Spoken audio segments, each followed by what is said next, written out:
Construiré otro boceto. Hago clic en inicio, clic en parte, clic en boceto y clic en el eje XY. Ahora construiré dos rectángulos. Primero voy a dibujar un rectángulo inclinado. Esto se hace con la función rectángulo con 3 puntos. Función que se encuentra dentro del grupo de las funciones del rectángulo.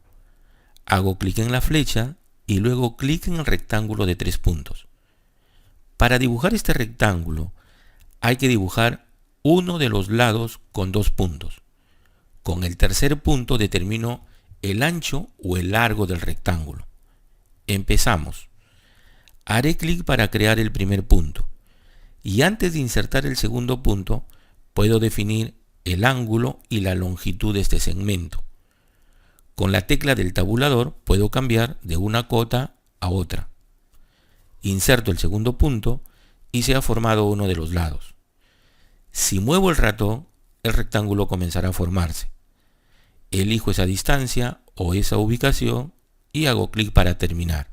El rectángulo se habrá formado. Sin salir de este boceto, dibujaré otra figura. Haré un rectángulo horizontal. En un boceto se pueden dibujar las figuras que sean necesarias hasta formar lo que hemos pensado o lo que deseamos construir. Voy al grupo de funciones del rectángulo, hago clic en la flecha y selecciono el rectángulo horizontal. Esta figura se forma con 2 puntos, que serán las esquinas del rectángulo. Inserto el primer punto y ahora la esquina opuesta. Hago clic y se forma el rectángulo. Lo siguiente es terminar esta operación.